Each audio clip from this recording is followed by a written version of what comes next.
Hi everyone, please subscribe to my channel. ఈరోజు చూడండి, నేను ఎంతో టేస్టీగా బెండకాయ పప్పు అయితే చేశాను.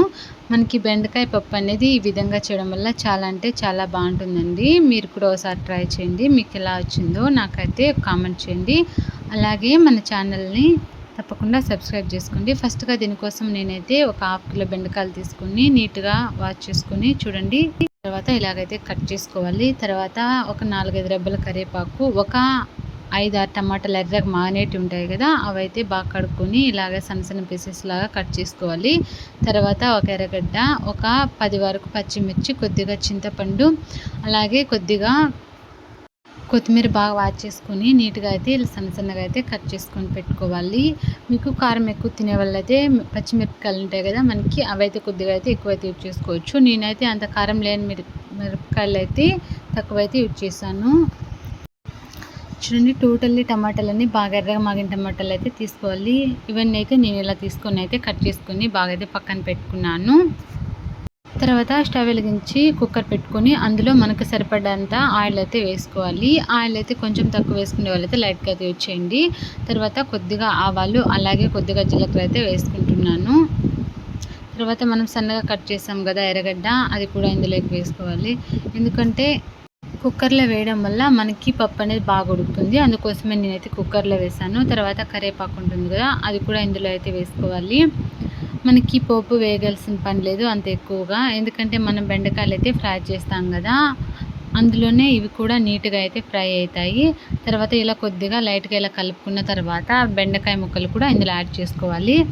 బెండకాయలు మనం ఇందులో వేసుకున్న తర్వాత మంట అయితే మీడియం ఫ్లేమ్లో పెట్టి, లో ఫ్లేమ్లో కాకోకుండా హై ఫ్లేమ్లో కాకోకుండా మీడియం ఫ్లేమ్లో పెట్టి ఇలాగా ఒక 10 to 15 మినిట్స్ అయితే నీట్గా బెండకాయలు బాగా ఫ్రై అయ్యేంత వరకు బాగా ఫ్రై చేసుకోవాలి.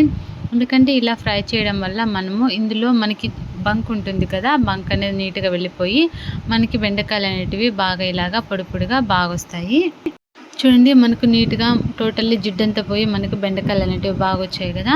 ఇందులో రాళ్ళుప్పు తగినంత వేసుకొని ఇందులోకి కొద్దిగా పసుపు వేసుకోవాలి. తర్వాత మనం పచ్చిమిర్చి, అలాగే టమాటాలు, చింతపండు, టోటల్లీ ఇందులో ఒక్కొక్కటిగా అన్ని నీట్గా అయితే యాడ్ చేసుకోవాలి. చూడండి, నేనైతే అన్ని ఇందులో అయితే యాడ్ చేసుకున్నాను. మీకు పులుపు ఎక్కువ కావాలనుకుంటే చింతపండు అయితే యాడ్ చేసుకోండి. పులుపు వద్దనుకుంటే చింతపండు అయితే చూసుకొని అయితే వేసుకోండి. మీ ఆప్షన్ అండి. చింతపండు వేస్తే వేయండి, లేకుంటే స్కిప్ చేసేయండి. ఎందుకంటే మనం ఆల్రెడీ మనకి టమాటాలు పులుపు ఉంటాయి కదా, కాబట్టి చింతపండు కొంచెం అయితే చూసుకొని అయితే వేసుకోవాలి. చూడండి, టోటల్లీ ఒకసారి బాగా అన్నీ అయితే కలుపుకోవాలి నీట్గా. ఇలా కలుపుకోవడం వల్ల మనకి బెండకాయ ముక్కలు, అలాగే టమాటాలు, పచ్చిమిర్చి అనేటివి మనకి పచ్చివాసన పోయేంత వరకు టమాటాలు అనేటివి నీట్గా అయితే ఇలా మగ్గించుకోవాలి. మళ్ళీ అంత ఎక్కువ అయితే వేయించుకునే అవసరం లేదు, కొద్దిగా లైట్గా వేసుకుంటే సరిపోతుంది. తర్వాత మనం కొత్తిమీర అయితే కట్ చేసి పెట్టాం కదా, అది కొత్తిమీర అయితే ఇందులో యాడ్ చేసుకోవాలి. చూడండి, ఇలా కొత్తిమీర వేసిన తర్వాత మనకి వాటర్ ఉంటాయి కదా, ఒక గ్లాస్ వేసుకుంటే సరిపోతుంది. నేనైతే ఒక 3/4 గ్లాస్ వాటర్ అయితే వేసాను. మన క్వాంటిటీని బట్టి అయితే వాటర్ అయితే యూజ్ చేసుకోవాలి. ఎక్కువ వేయడం వల్ల మనకు బెండకాయలు మరీ ఎక్కువ వాటర్ అయిపోయి పప్పు అనేది మనకి అంత టేస్ట్గా ఉండదు. కాబట్టి లైట్గా అయితే వాటర్ వేసుకోవాలి చూసుకొని. తర్వాత కుక్కర్లో ఒక 2 విజిల్ పెడితే మనకు సరిపోతుంది. చూడండి, నేనైతే 2 అంటే 2 విజిల్ పెట్టాను. టోటల్లీ పచ్చిమిర్చి, అలాగే టమాటాలు, టోటల్లీ మనకు చూడండి బెండకాయ ముక్కలు, మనం వేసినటన్ని ఇంగ్రీడియంట్స్ అన్ని ఎంత బాగా అంటే చాలా బాగా మెత్తగా ఉడికాయి కదా. తర్వాత వాటర్ కూడా సరిపోయాయి, దగ్గర పడాయి కదా. ఇలా అయిన తర్వాత పప్పు కట్టి తీసుకొని నీట్గా టోటల్లీ ఇలా బాగా అయితే రుద్దుకోవాలి. చూడండి, రుద్దిన తర్వాత మనకి పప్పు అనేది చాలా అంటే చాలా టేస్ట్గా వచ్చింది కదా. మనకి ఇది చాలా అంటే చాలా బాగుంటుందండి వైట్ రైస్లోకి. మనము ఎక్కువ బెండకాయ పులుసు, అలాగే బెండకాయ కర్రీ చేస్తాం కదా. తర్వాత ఇలా రుద్దుకున్న తర్వాత ఒకసారి నీట్గా పైన కొత్తిమీర చల్లుకొని వైట్ రైస్లోకి వేడి అన్నంలోకి వేసుకుంటే చాలా అంటే చాలా బాగుంటుంది. అలాగే రాగి ముద్దలోకి కూడా బాగుంటుందండి. Thank you for watching.